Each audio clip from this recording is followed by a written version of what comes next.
Feature के जरिए account object के अंदर सिंगल रिकॉर्ड ऐड किया था। कोई भी कस्टम ऑब्जेक्ट, कोई भी स्टैंडर्ड ऑब्जेक्ट, इन सभी स्टैंडर्ड और कस्टम ऑब्जेक्ट के अंदर आपको कोई रिकॉर्ड कैसे इंसर्ट करना है वो चीज़ मैंने कल के सेशन में बता दिया था। बट आज का अपना यूज़ केस है, आपका यूज़ केस है एनोनिमस विंडो पे मैं कमेंट में पास ऑन कर रहा हूँ यूज़ केस, अच्छे से ध्यान देना।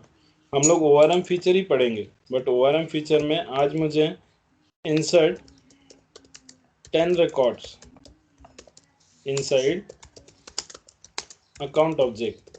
आपका जो अकाउंट क्लास है उसमें आपको 10 रिकॉर्ड इंसर्ट करना है।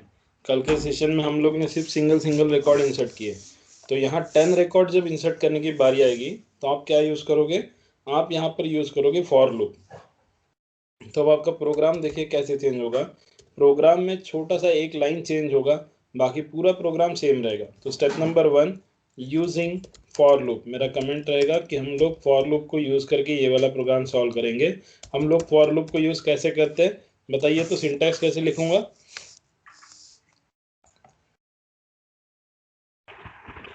फॉर इनिशियलाइजेशन मतलब इंटीजर काउंटर इक्वल्स टू 1 बराबर। So counter which is less than और इक्वल्स टू 10, क्योंकि 10 रिकॉर्ड इंसर्ट करना है तो और काउंटर को प्लस प्लस लगा देंगे हम लोग अपडेशन के लिए। फिर इसके नीचे आप करली ब्रैकेट ओपन क्लोज दो। और कल के सेशन में आपने जितने भी यूज केसेस परफॉर्म किए पूरा का पूरा स्टेप नंबर 2 से एज इट इज रहेगा। आप पहले तो क्रिएट करोगे object, create the object of account class का आप यहाँ पर ऑब्जेक्ट क्रिएट करोगे। सो आपको पता है अकाउंट क्लास का ऑब्जेक्ट कैसे क्रिएट करते हैं। Account ACC equals to new of that account open close parenthesis semicolon. ये आपका स्टेप नंबर 2। स्टेप नंबर 3 में आप करोगे असाइन दी। सो वैल्यूज असाइन कैसे करते हैं आप लोगों को पता है, जो मैंडेटरी फील्ड है उसमें तो वैल्यू डालना ही है। सो मैं यहाँ सैम्पल फॉर लूप ऐसा करके एक रिकॉर्ड डाल दिया। अब मुझे बाकी फील्ड में भी वैल्यू डालना आता है बट मैं नहीं डाल रहा हूँ, मैं आगे बढ़ रहा हूँ ऐसे स्टेप नंबर 4 के तरफ। तो स्टेप नंबर 4 रहेगा अपना इंसर्ट दी रिकॉर्ड।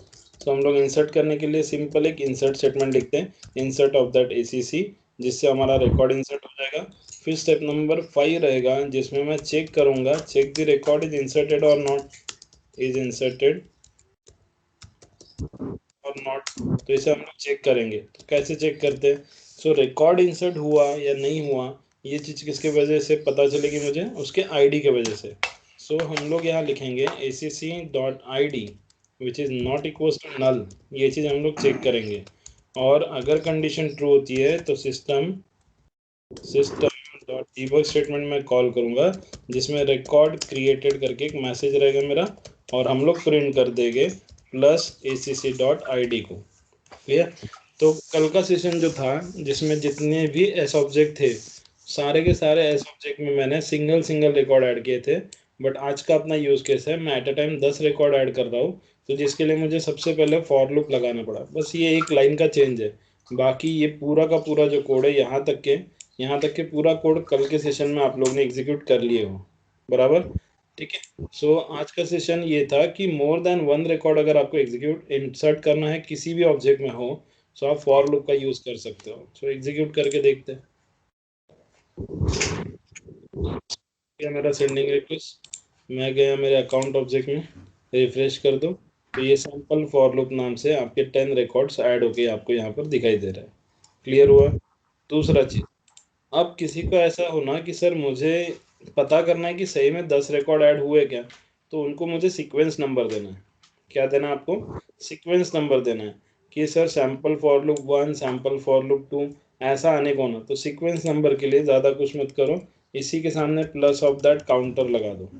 क्या लगा दिया मैंने, इस ये जो नेम जो दिया था हमने ACC.name उसके बाद में प्लस ऑफ दैट काउंटर, मतलब काउंटर का जो पहला वैल्यू रहेगा 1 2 3 ऐसा अपडेट होते रहेगा काउंटर।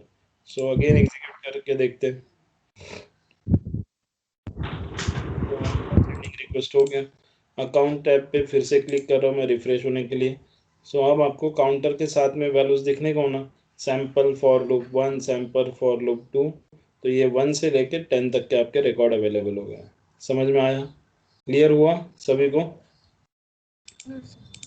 अब यस ये सर। जो प्रोग्राम है इसी सेम प्रोग्राम को अगर आपकी इच्छा है कि नहीं सर मुझे एनोनिमस विंडो पे नहीं लिखना है ये प्रोग्राम, क्योंकि एनोनिमस विंडो पे हम लोग इतनी मेहनत कर रहे इतने दिन से, बट उसने मेहनत वो सेव कहाँ हो रही, वो सेव ही तो नहीं हो रही है।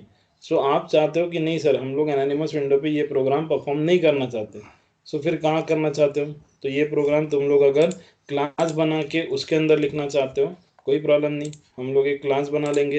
तो डेवलपर कंसोल में गए, फाइल में गए, न्यू पे जाके एक एपेक्स क्लास बनाइए, क्लास का नाम सैम्पल अकाउंट रिकॉर्ड ऐसा करके डालो। ठीक है, सो देखो क्लास का नाम डालते समय अकाउंट मत डालिए सिंगल, उसके आगे पीछे कुछ वेरिएबल डालो, और देन सबसे पहला मेथड रहेगा, हम लोग यहाँ पर भी मेथड क्रिएट करेंगे, पब्लिक स्टैटिक वॉइड, मेरे मेथड का नाम रहेगा टेस्ट। अब एनोनिमस विंडो पे आपको मेथड वगैरह क्रिएट करने की कोई आवश्यकता नहीं रहती, बट क्लासेस एंड ऑब्जेक्ट अगर आप कंसेप्ट यूज़ करते हो कोई भी रिकॉर्ड इंसर्ट करने के लिए, तो आपको यहाँ मेथड क्रिएट करना पड़ेगा, क्योंकि मेथड के ही अंदर सारा कुछ रहेगा आपका। ठीक है, आप क्लास बना के डायरेक्ट डायरेक्ट फॉर लूप नहीं लगा सकते हो, आपको यहाँ पर मेथड क्रिएट करना है, मेथड के नीचे आप फिर लगे तो फॉर लूप लगाइए। सो फॉर लूप लगाते समय सेम फॉर लूप का सिंटैक्स रहेगा अपना, कि जिसमें मैं इंटीजर लिखूंगा काउंटर इक्वल्स टू 1। ठीक है, काउंटर का वो जो वैल्यू है वो less than equals to 5, 5 record insert कर रहा हूँ मैं फिलहाल, काउंटर को प्लस प्लस कर देते अपडेशन। डन, इतना होने के बाद करली ब्रैकेट ओपन क्लोज करें। अगेन आप अकाउंट क्लास में आपको एक रिकॉर्ड इंसर्ट करना है, तो account ACC equals to new of that account open close parenthesis semicolon, फिर एसीसी के अंदर आप वैल्यू पास ऑन करोगे। अब क्लासेस एंड ऑब्जेक्ट का बेनिफिट क्या है, अगर आप यही चीज़ क्लास बना के अगर परफॉर्म करते हो, सो आपको यहाँ पर कंट्रोल स्पेस का यूज़ करना है, मैक्सिमम टाइम क्या यूज़ करोगे, control space. So control space से आपके पास में एक लिस्ट खुल के रेडी होती है, जैसे आपने डॉट दिए तो आपके पास में जैसे कि नेम फील्ड है, तो यहाँ देखिए पूरे के पूरे फील्ड अवेलेबल हो जाती है डॉट देने के तुरंत बाद में। फिर आपने नेम चूज कर लिया, equals to single inverted comma में आपकी इच्छा थी कि सर हम लोग यहाँ पर सुमंत करके डाल देते हैं, सुमंत, सुमंत सर ऐसा करके एक रिकॉर्ड मुझे एंटर करना है, प्लस इसके सामने मैं काउंटर लगाना चाहता हूँ, तो यहाँ आपने काउंटर लगा दिया सेमीकोलन। अगेन आपको एचसीसी के अंदर नेम वाली फील्ड आपकी मैंडेटरी थी, आपने उसमें डेटा डाल दिए, फिर आपको और फैक्स नंबर में डेटा डालना है। सो एफ प्रेस कीजिए, फैक्स नंबर अपने आप आ जाएगा, equals to single inverted comma में आपने फैक्स नंबर डाल दिया सेमीकोलन। देन अगेन आपको लगा कि सर फ़ोन नंबर में भी डेटा डालना चाहता हूँ मैं, डाल दो कोई प्रॉब्लम नहीं।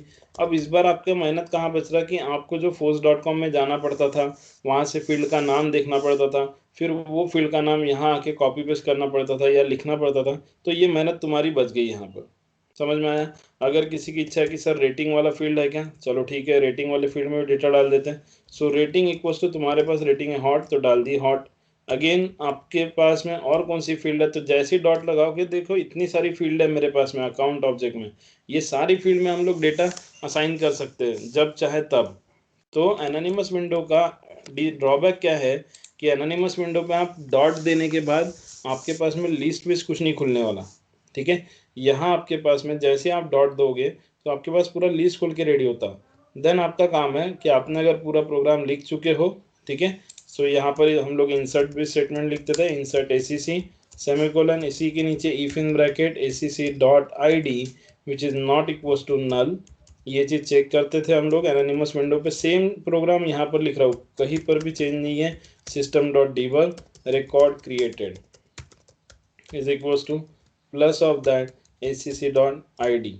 डन, तो आपने यहाँ फिर से लिख दिया सारी चीज़ें।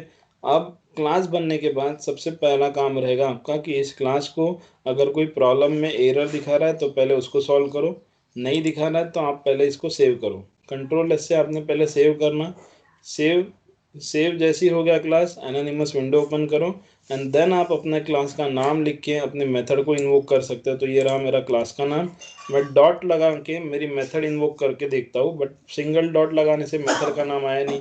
अगेन एक डॉट लगा के मेथड का नाम आ रहा, फिर से उस मेथड को हमने इन्वोक किया। अब मैं यहाँ डायरेक्टली मेथड को इन्वोक क्यों कर सक रहा हूँ, क्योंकि जो मेरा मेथड है वो है स्टैटिक में। अगर आपने मेथड क्रिएट करते समय उसको आपने स्टैटिक कीवर्ड यूज़ करके मेथड को क्रिएट करा है, तो आप डायरेक्टली क्लास नेम के बाजू में डॉट लगा के आपकी मेथड को कॉल इजीली कर सकते हो। डन, इतना होने के बाद में आप एग्जीक्यूट बटन पे क्लिक कीजिए, सेंडिंग रिक्वेस्ट आपके साइड से हो गया। ठीक है, डीबग ओनली पे जाके हम लोग चेक मार्क लगाते हैं। सो ये रहा अपना आउटपुट, रिकॉर्ड क्रिएटेड ऐसा 5 टाइम्स दिखा रहा, क्योंकि टोटल 5 रिकॉर्ड क्रिएट हुए। अब जाइए आप अपने अकाउंट ऑब्जेक्ट में, उसको रिफ्रेश कीजिए। सो ये सुमंत सर 1 2 3 4 5 ऐसे 5 रिकॉर्ड आपके क्रिएट हो गए। समझ में आया? अब यहाँ पर और एक ड्रॉबैक क्या है कि आपको जितने भी रिकॉर्ड डालना है, आप 1000 रिकॉर्ड क्यों ना डालो, सो आपको सिमिलर नेम ही डालना पड़ेगा। आपको कोई ऐसा अलग अलग नाम नहीं डाल सकते हो। जैसे कि अगर किसी का नाम है, फॉर एग्जांपल चंदन नाम है, या किसी का नेहा है, किसी का शीतल है, किसी का नचिकेत है, या किसी का और कुछ है। सो ऐसे अगर आप अलग अलग नाम से रिकॉर्ड्स अगर डालना चाहते हो तो वैसा आप नहीं कर सकते। ये सेल्सफोर्स डेवलपमेंट के जरिए ऐसा पॉसिबल नहीं है। इसको आपको अगर अलग अलग नाम से रिकॉर्ड डालना है तो फिर उसके लिए आपके पास में डेटा लोडर है, या फिर सेल्सफोर्स एडमिनिस्ट्रेशन का जो नॉर्मल तरीका है, न्यू बटन पे क्लिक करो, रिकॉर्ड एंटर करो, न्यू बटन पे क्लिक करो, रिकॉर्ड एंटर करो। बट इससे भी अच्छा तरीका है डेटा लोडर। समझ में आया? इतना चीज क्लियर है? किसी कुछ प्रॉब्लम यहाँ तक के? आगे बढ़ सकता हूँ मैं सेशन में? हाँ सर। चलो।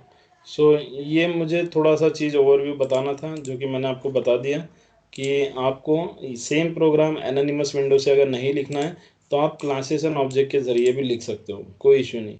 और यहाँ से लिखोगे तो आपका बेनिफिट क्या है कि ये प्रोग्राम आपका सेव होता है मेटा डेटा रिपोजिटरी के अंदर, जो कि आप यहाँ से बाद में भी ओपन करके देख सकते हो। जैसे कि मेरे रिकॉर्ड का नाम है सैम्पल, तो ये सैम्पल अकाउंट रिकॉर्ड, जो कि ये वाला क्लास है मेरा। ठीक है। ये था आपका ORM फीचर। अब हम लोग अपना न्यू टॉपिक स्टार्ट करें।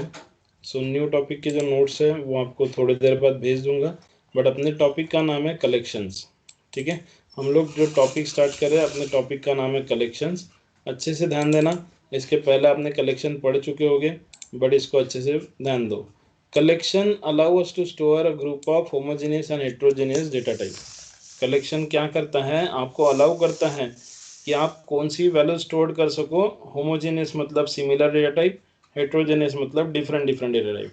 अब होमोजेनियस और हेट्रोजेनियस का एग्जांपल कल के सेशन में दिया था मैंने।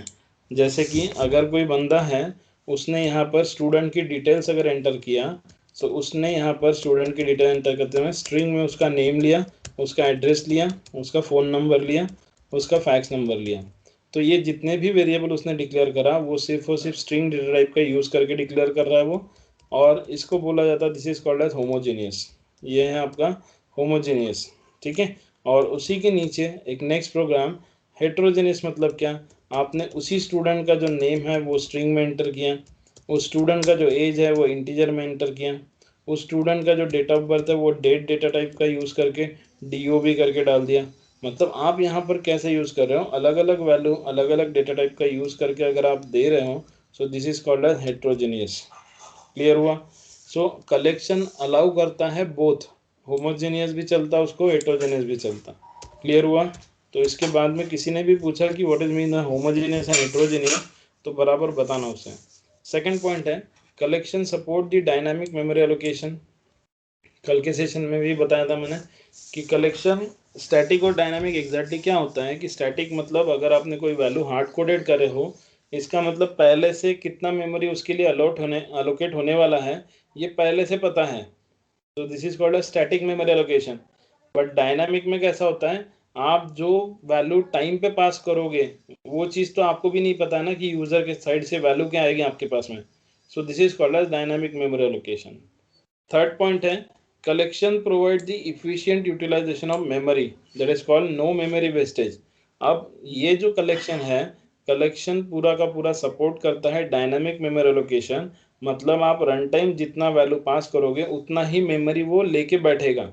ठीक है। और अगर आप पहले से ही वैल्यू डाल दोगे, हार्ड कोडेड कर दोगे वैल्यू, तो उतना डेटा लेके बैठेगा और साथ में वो अपने पास और एक शेयर्ड मेमोरी भी लेके बैठेगा। कलेक्शन इस वजह से कलेक्शन के अंदर में कोई भी मेमोरी वेस्टेज आपका होगा नहीं, क्योंकि आप रन टाइम बेस पे वैल्यू यहाँ पर पास ऑन करोगे। डन। नेक्स्ट है collection provide the readymade method to be use to manage the element inside the collection. मतलब कलेक्शन जो क्लास है उसके पास में सारी की सारी रेडीमेड मेथड अवेलेबल है। सारी रेडीमेड मेथड अवेलेबल होने के बावजूद आपको कौन सी मेथड कैसे यूज करना है ये चीज आने को ना।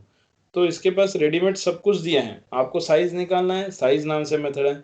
आपको इंडेक्स नंबर निकालना है, उसके नाम से एक अलग से मेथड है। हर एक मेथड दिया हुआ है, हम लोग स्टेप बाय सभी कुछ पढ़ने वाले हैं। तो apex provide total 3 types of collection classes. सबसे पहला लिस्ट, दूसरा सेट एंड तीसरा है मैप। तो लिस्ट मतलब क्या, तो पहले आज हम लोग लिस्ट कलेक्शंस का देखते थे। लिस्ट देखते हैं आज, सेट देखते हैं और मैप देखेंगे। इसका जितना भी थ्योरी मटेरियल है ये आज करा देता हूँ मैं। आपका काम है इसको पढ़ना बाद में, और पढ़ो सही में, क्योंकि इसके पहले अगर नहीं पढ़े होगे तो आप पढ़ लो इसको। ईजी है, कोई ज़्यादा कॉम्प्लिकेटेड है नहीं। जैसे कि सबसे पहला हमारा है लिस्ट कलेक्शन। देखो जो पॉइंट यहाँ ऊपर दिए हैं, अब कलेक्शंस के अंदर ये 3 टाइप है, तो ये सारे पॉइंट इन तीनों के लिए अलाउ होते हैं। जैसे कि लीस्ट के अंदर देखो, लीस्ट का सबसे पहला पॉइंट जिसे आपको याद रखना है, least is an ordered collection. उसके आगे का नहीं पढ़े तो भी बात बन जाएगी। सिंपल सा मीनिंग है, आपका जो लिस्ट है वो आपका ऑर्डर्ड कलेक्शन रहता है, ठीक है। दूसरा दूसरा चीज कि लिस्ट अलाउ करता है होमोजेनियस एंड हेट्रोजेनियस एलिमेंट। अब कलेक्शन ही अलाउ करता है तो लिस्ट तो करना ही पड़ेगा, बराबर। लिस्ट को तो करना ही पड़ेगा क्योंकि लिस्ट एक हिस्सा है कलेक्शन का, बराबर। थर्ड पॉइंट है list collection allow us to store. अब देखो लीज कलेक्शन के जरिए आप कौन कौन से डेटा टाइप को स्टोर करके रख सकते हो, मतलब कौन से डेटा टाइप का यूज करके आप वैल्यू को स्टोर कर सकते हो। सो आपके primitive data type, S object data type, apex type, user defined type and collection type. तो इतने सारे आपके टाइप हैं, इनका जो भी वैल्यू रहेगा आप लीज के जरिए उसको स्टोर कर सकते हो। द नेक्स्ट है list collection support the dynamic memory location. अब कलेक्शन क्लास ही सपोर्ट करता है डायनामिक को, तो लिस्ट को तो करना ही पड़ेगा, बराबर। जो कि ऊपर का सेम पॉइंट ऊपर में भी लिखा था, यही पॉइंट यहाँ पर उठा के ला गए। नेक्स्ट पॉइंट आपने याद रखना, देखो लीज कलेक्शन में आप हमेशा 3 पॉइंट याद रखोगे जो कि आपकी इंपॉर्टेंट है। पहला list and order collection. Next point आप याद रखोगे कि हमेशा लिस्ट में जो इंडेक्स नंबर वो होता है start, it is start from 0, ठीक है। जैसे कि एरे में भी जो आपका इंडेक्स नंबर है वो स्टार्ट होता है 0 से, वैसे ही लिस्ट में भी आपका जो इंडेक्स नंबर होता है वो स्टार्ट होगा 0 से।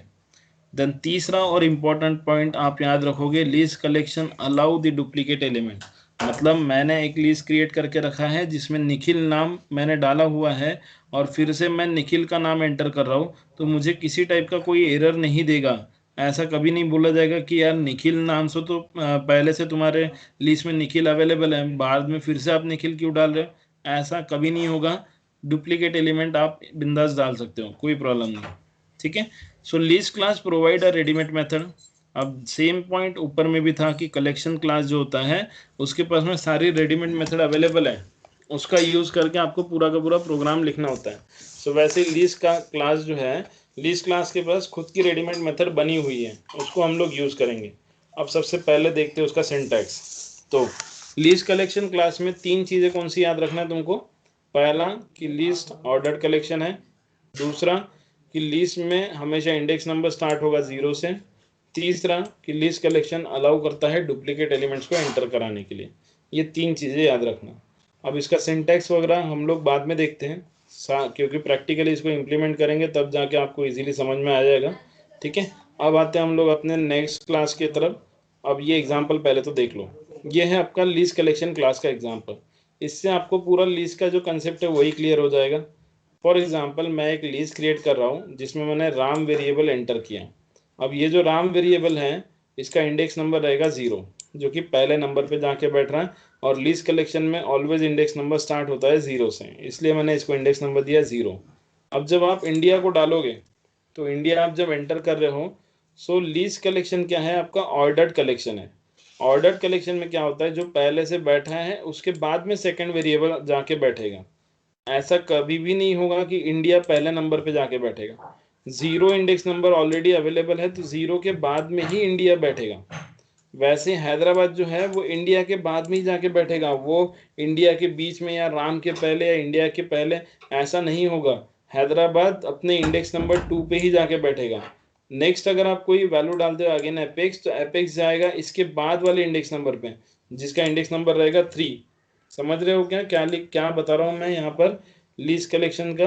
अब वैसे नेक्स्ट वेरिएबल आप डाल रहे हो यहाँ इंडिया, तो देखो इंडिया ऑलरेडी ऊपर आपने डाल चुके थे जो कि इंडेक्स नंबर 1 पे था, फिर से आपने इंडिया डाला यहाँ पर, तो आपको किसी टाइप का कोई भी एरर नहीं देगा, क्योंकि लीस्ट कलेक्शन अलाउ करता है डुप्लीकेट एलिमेंट्स को एंटर कराने के लिए। सो आपने पहला इंडिया डाला था वो ये है, और जो आपने बाद में इंडिया डाला वो चीज़ ये है। क्लियर हुआ? समझ में आया? इतना स्टेप सभी को समझा? लीस्ट कलेक्शन क्या काम करता है, कैसे करता है? हाँ सर। यहाँ सो हम लोग बढ़ते Yes, अपने sir. नेक्स्ट क्लास के तरफ। सो नेक्स्ट क्लास है अपना सेट। तो जैसा लीस्ट है वैसा ही सेट है, बट सेट में थोड़ा सा डिफरेंस है। सो हम लोग आज पूरा थ्योरी मटेरियल देख लेते हैं पहले, देन बाद में हम लोग यूज केसेस की तरफ जाएंगे। सो अपना है नेक्स्ट सेट क्लास। सो लीस्ट और सेट और मैप, इन तीनों में डिफरेंस बिटवीन पूछा जाता है इंटरव्यू में। तो आपने अगर प्रैक्टिकली इसको इम्प्लीमेंट कर रहे हो तो आप बिंदास बता सकते हो, आपको कुछ रटने की गरज नहीं पड़ेगी। अब वैसे तो लीस्ट क्लास में मैंने 3 पॉइंट आपको बता दिए, कौन कौन से 3 पॉइंट याद रखोगे जो कि इंपॉर्टेंट है? पहला, least is an ordered collection. दूसरा, लीस्ट में always the index number start from zero, है ना? इंडेक्स नंबर ऑलवेज स्टार्ट होता है आपका जीरो से। और तीसरा जो कि इंपॉर्टेंट पॉइंट है, least allow the duplicate element enter, है ना? उसको आप स्टोर कर सकते हो, उसको आप एंटर कर सकते हो डुप्लीकेट एलिमेंट को। बाकी भी पॉइंट है जिसे भी आप लोग याद रखोगे, है ना? अब आते हैं सेट क्लास के अंदर। अब सेट में जैसा लिस्ट में था पहला पॉइंट इंपॉर्टेंट, वैसा सेट में भी है। अब सेट क्या है आपका? Unordered collection. अनऑर्डर्ड कलेक्शन मतलब कोई ऑर्डर नहीं रहेगा, कोई भी एलिमेंट कहीं पर भी जाके बैठेगा, कोई भी एलिमेंट कहीं पर भी ऐड करो, कहीं पर भी उसकी जगह बन जाएगी। ठीक है? सो ये सबसे इंपॉर्टेंट पॉइंट है, least is an unordered collection. बाकी जितने भी पॉइंट हैं, लीस्ट भी होमोजेनियस एंड हेटेरोजेनियस एलिमेंट को स्टोर करने के लिए अलाउ करता है, क्योंकि लीस्ट भी करता है, सेट भी करता है, क्योंकि ये तीनों जो क्लासेस हैं, लीस्ट, सेट और मैप, ये कलेक्शंस के अंदर आते हैं। तो कलेक्शन जिनको अलाउ करता है उनको ये सभी जन अलाउ करेंगे। तो इसीलिए यहाँ पर ये पॉइंट लिखा है कि set collection allow us to store homogeneous and heterogeneous element. Again set collection support करेगा डायनामिक मेमोरी एलोकेशन। कलेक्शन ही करता है तो सेट क्यों नहीं करेगा? ठीक है? अब आपको जो चीज याद रखना है वो याद रखोगे आप, set collection maintains uniqueness of element. ठीक है? मतलब जैसे कि लिस्ट में आप डुप्लीकेट एलिमेंट जब डालते थे आपको किसी टाइप का कोई एरर नहीं दिखता था, बाकायदा आपके लिस्ट में सेकेंड टाइम भी आपने इंडिया डाले थे तो वो आपके लिस्ट में ऐड हो रहा था, बराबर। बट सेट क्लास में वैसा नहीं होता। अगर सेट क्लास में पहले से इंडिया वर्ड आपने सेट में डाल चुके हो, बाद में फिर से अगर कोई बंदा आता है वो भी इंडिया कंट्री का नाम एंटर कर रहा है, तो उसे किसी टाइप का कोई एरर मैसेज नहीं दिखाएगा, लेकिन जो आउटपुट दिखेगा उसमें वन टाइम ही इंडिया दिखाएगा। दो दो बार इंडिया नहीं दिखाने वाला, एक ही बार इंडिया दिखाएगा। समझ में आया? क्लियर हुआ? तो इसीलिए यहाँ पर नोट लिख के दिया है, while adding the duplicate element it will ignore the operation, it won't show any type of error message. किसी टाइप का कोई एरर मैसेज आपको शो नहीं होने वाला। ठीक है? नेक्स्ट, ये सेम पॉइंट आपके लिस्ट में भी था, इसमें भी है। ये सेम पॉइंट लिस्ट में भी था, सेट में भी है। सेट के पास में भी उसकी खुद की रेडीमेड मेथड अवेलेबल है, उसका यूज़ करके वो अलग अलग प्रोग्राम परफॉर्म कर सकता है, जिसे हम लोग भी परफॉर्म करने वाले हैं। अब वैसे सेम सेट क्लास का भी एक एग्जांपल दिया मैंने। अब यहाँ लिखा है apex. Apex Bangalore second time add कर रहा हूँ, सेकंड पोजीशन पे बैंगलोर जाके बैठ रहा हूँ। बट थर्ड टाइम मैं जब आनंद ऐड कर रहा हूँ तो आनंद देखिए फर्स्ट पोजीशन पे जाके बैठ रहा है, जबकि आनंद ने रहना था बैंगलोर के बाद में। बट हम लोग जो पढ़ रहे हैं वो कलेक्शन क्लास कौन सा चल रहा है? सेट। अब set is an unordered collection, तो कोई भी ऑर्डर नहीं रहता। आपने आनंद को ऐड करा वो पहले नंबर पे जाके ऐड हो जाएगा, हैदराबाद को ऐड करे वो लास्ट नंबर पे जाके ऐड हो जाएगा, फिर बैंगलोर को ऐड करे तो बैंगलोर बीच में जाके ऐड हो जाएगा, अगेन हैदराबाद को ऐड करें। अब देखो हैदराबाद पहले से डला हुआ था, फिर से हैदराबाद को डालोगे तो दो दो बार हैदराबाद भला ही ऐड हो जाएगा, लेकिन दिखेगा वन टाइम जब आउटपुट दिखेगा आपको। ठीक है? मतलब अब एक क्वेश्चन तुम लोगों के लिए कि ये जो एग्जाम्पल मैंने जो सॉल्व किया है इसमें कहीं पर भी मैंने इंडेक्स नंबर नहीं डाला है। क्यों नहीं डाला? सर क्योंकि ये अनऑर्डर्ड है। क्योंकि सेट जो है it is an unordered collection. List में आपको ऑर्डर पता रहता है कि पहला एलिमेंट आएगा वो इंडेक्स नंबर 0 पे बैठेगा, सेकंड आएगा 1 पे जाके बैठेगा, थर्ड आएगा सेकंड पे जाके बैठेगा। मतलब इंडेक्स नंबर उसमें आपको पता रहेगा, क्योंकि लिस्ट आपका ऑर्डर्ड कलेक्शन है। बट सेट जो है वो अनऑर्डर्ड होने की वजह से आप गारंटी नहीं ले पाओगे कि सर ये एलिमेंट जाके यहाँ प्लेस होगा, ये एलिमेंट जाके यहाँ प्लेस होगा, ऐसा कुछ भी नहीं बता सकते हो। क्लियर? तो ये था आपका सेट कलेक्शन क्लास। देन बढ़ते हम लोग आगे। सो हम लोग जा रहे हैं अभी मैप कलेक्शन क्लास की तरफ। अब मैप में क्या होता है, मैप टोटली अलग है लिस्ट और सेट से, ठीक है, क्योंकि मैप कलेक्शन क्लास जो होता है उसमें आपको वैल्यू जो पास करना होता है वो की और वैल्यू पेयर में पास ऑन करना होता है। कौन से फॉर्मेट में पास करते हो आप वैल्यू, की और वैल्यू पेयर। जैसे कि कस्टमर का जो कोड रहेगा वो रहेगा की, और वैल्यू मतलब कस्टमर का नाम रहेगा। सो जो की रहेगा वो ऑलवेज यूनिक रहेगा। एक्चुअली ये जो मेरा फॉर्मेटिंग है ये थोड़ा भसक गया, ये फॉर्मेटिंग ऐसा होना था एक्चुअल।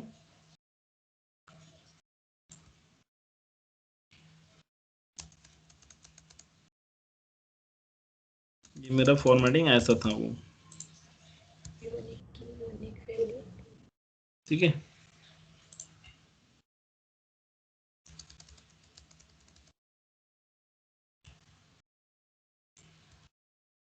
ऐसा सो कस्टमर ने जो मैंने डिस्क्राइब करा है कस्टमर, सो उसके अंदर कस्टमर कोड है और कस्टमर नेम है। तो कस्टमर का जो भी कोड रहेगा वो यूनिक रहेगा, क्योंकि की हमेशा यूनिक रहेगा। और कस्टमर का नेम डुप्लीकेट भी हो सकता है। जैसे कि अगर मैं नाम बोलता हूँ अक्षय, तो अक्षय पूरे इंडिया में क्या एक ही अक्षय है क्या, ऐसा नहीं है। कस्टमर का नेम यूनिक भी रह सकता है, डुप्लीकेट भी रह सकता है। समझ में आया, ठीक है। बट जो की रहेगा वो ऑलवेज यूनिक ही रहेगा। फॉर एग्जाम्पल एक सेकंड एग्जाम्पल दिया मैंने प्रोडक्ट का। जैसे कि प्रोडक्ट की अगर बात करते हो तो प्रोडक्ट का जो कोड रहेगा, प्रोडक्ट के ऊपर, हर प्रोडक्ट के ऊपर आप अगर मॉल से कोई प्रोडक्ट परचेस करते हो उसके पीछे बारकोड लगा हुआ रहता है। सो हर प्रोडक्ट का जो बारकोड है वो स्पेसिफाई करता है कि उसका प्राइस कितना है, बराबर, वो प्रोडक्ट कहाँ से मैन्युफैक्चर किया है, और सारी डिटेल उस बारकोड के अंदर लिखी रहती है। तो हर एक प्रोडक्ट का जो बारकोड रहेगा वो यूनिक रहेगा, ठीक है। और उसका जो प्रोडक्ट का नेम रहेगा वो अलग अलग रह सकता है या तो यूनिक भी रह सकता है। इसीलिए मैंने यहाँ पर कि प्रोडक्ट नेम आपका यूनिक भी हो सकता है या डुप्लीकेट भी हो सकता है। वैसे यूज़र नेम की बात अगर करते हैं, यूज़र नेम और पासवर्ड, तो यूज़र नेम जो है वो ऑलवेज यूनिक रहेगा। ऐसा कभी हुआ है क्या कि मेरा same user name, user name मेरा जो है वो किसी और भी यूज़ कर रहा है उसी यूज़र नेम से। किसी का मेल आईडी अगर आपने देखे होंगे तो हर एक के जो मेल आईडी होते हैं वो सारे के यूनिक रहते हैं, ठीक है। उसका यूज़र नेम जो है वो यूनिक है, बट पासवर्ड डालते समय मैं सिमिलर भी डाल सकता हूँ या यूनिक भी डाल सकता हूँ। जैसे कि हम लोग मैक्सिमम टाइम हमारा लॉगिन अकाउंट जो देते हैं, ठीक है, जो यूज़र हम लोग ने क्रिएट करे थे सिक्योरिटी मैनेजमेंट में, उसको मैं मैक्सिमम टाइम पासवर्ड सेम दे रहा था। तो पासवर्ड आपका डुप्लीकेट भी हो सकता है या यूनिक भी हो सकता है। वैसे अगर बुक की बात करते हैं तो जो टॉपिक का नेम रहेगा वो यूनिक रहेगा, और पेज नंबर यूनिक भी रह सकते हैं या डुप्लीकेट भी रह सकते हैं। समझ में आया, क्लियर हुआ। सो अब आते हैं उसके डिस्क्रिप्शन के ऊपर। वो मैप इज अ की वैल्यू पेयर कलेक्शन। मैप क्या है आपका, इट इज अ की वैल्यू पेयर कलेक्शन। अब जैसे कि लिस्ट और सेट में पहला पहला पॉइंट लिस्ट में क्या लिखा था कि list is an ordered collection, set is an unordered collection. अब जो मैप है, मैप में सीधा पहला पॉइंट आपके लिए इंपॉर्टेंट है जो कि लिखा है मैप इज अ की वैल्यू पेयर कलेक्शन, जिसमें आपको अगर डेटा डालना है तो आप की और वैल्यू पेयर में पास करोगे, ठीक है। की ऑलवेज यूनिक रहेगा, वैल्यू आइदर यूनिक और डुप्लीकेट रह सकता है, क्लियर। और जैसे आपका लिस्ट और सेट था वैसे ही मैप है। मैप कलेक्शन अलाउ करता है both homogeneous and heterogeneous element को स्टोर करने के लिए। अगेन जैसे आपका लिस्ट और सेट किया करते थे वैसे ही मैप भी करता है। तो मैप क्या करता है, primitive subject apex user define इतने डेटा टाइप को अलाउ करता है कि भाई तुम्हारा जो भी वैल्यू रहेगा वो आप स्टोर कर सकते हो। Third point, map collection support dynamic memory allocation. ये सेम पॉइंट लिस्ट में भी था, ये सेम पॉइंट सेट में भी था। Map collection provides a readymade method, ये सेम पॉइंट दोनों में भी था। इसके भी पास खुद की रेडीमेड मेथड अवेलेबल है जिसका यूज करके हम लोग अलग अलग यूज के सॉल्व करेंगे। अब जो नोट लिख के दिया है वो नोट आपके काम का है कि map is an unordered collection which will arrange the element in the alphabetical order based on की नेम। ये पॉइंट हमेशा याद रखोगे। जैसा सेट आपका अनऑर्डर्ड रहता है वैसा मैप भी आपका अनऑर्डर्ड कलेक्शन रहता है, जिसमें आप जो भी एलिमेंट डालते हो वो अरेंज होते हैं की के जो नाम रहते हैं उनके हिसाब से। समझ में आया। तो अब आपको मैं पूछ रहा हूँ कि what is the difference between list, set और मैप, बताओ तो क्या रहेगा। List is order. List is an order collection. बराबर. It's allowed duplicate value. Unordered. पहले तो पहला पॉइंट लीस्ट, सेट और मैप का बता देते हैं कि list is unorder, set unorder, map also unorder. बराबर. Unordered. लीस्ट, सेट और मैप तीनों जो है वो स्टोर करते हैं value homogeneous and heterogeneous element. बराबर. ये पॉइंट तीनों के लिए सेम रहेगा. नेक्स्ट पॉइंट जो कि अलग अलग डेटा टाइप को स्टोर करने के लिए काम में आता है, जैसे कि यहाँ पर लिख के दिया है primitive, S object, apex, user define, ये भी पॉइंट सेम रहेगा. बट नेक्स्ट पॉइंट जैसे कि लिस्ट में आप डुप्लीकेट एलिमेंट एंटर कर सकते हो. बराबर. लिस्ट में आप डुप्लीकेट एलिमेंट एंटर कर सकते हो. सेट में आप डुप्लीकेट एलिमेंट एंटर कर सकते हैं बट आपको एरर नहीं मिलेगा, बट जो एलिमेंट है वो ओनली वन टाइम दिखेगा. बराबर. और मैप में ये वाला पॉइंट अवेलेबल नहीं है, मैप में ऐसा कुछ आप बता नहीं सकोगे. ठीक है. उसके बाद आते हैं सेट अगेन लिस्ट में. तो लिस्ट में आपका इंडेक्स नंबर होता है ऑलवेज स्टार्ट्स फ्रॉम 0, क्योंकि list is an ordered collection.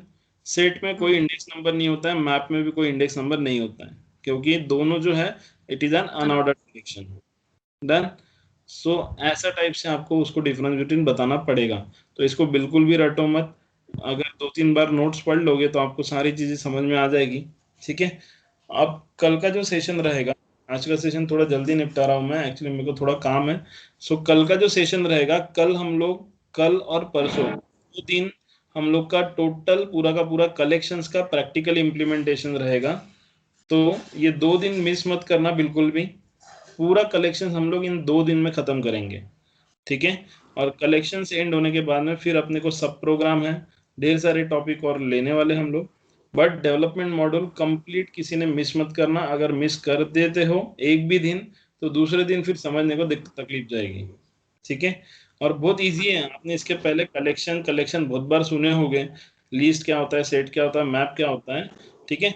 ऐसा ही सेम यहाँ पर अभी अपने को प्रैक्टिकली जब हम लोग पढ़ेंगे तो और आपको इजी जाएगा ये कंसेप्ट. क्लियर. इतना सिर्फ समझे सभी को. बाकी ORM में किसी को कोई प्रॉब्लम है? नहीं. No sir. तो हम लोग कल मिलेंगे सेम टाइमिंग 9:30 को, और कल हम लोग अपना पूरा का पूरा प्रैक्टिकल इम्प्लीमेंटेशन स्टार्ट करेंगे.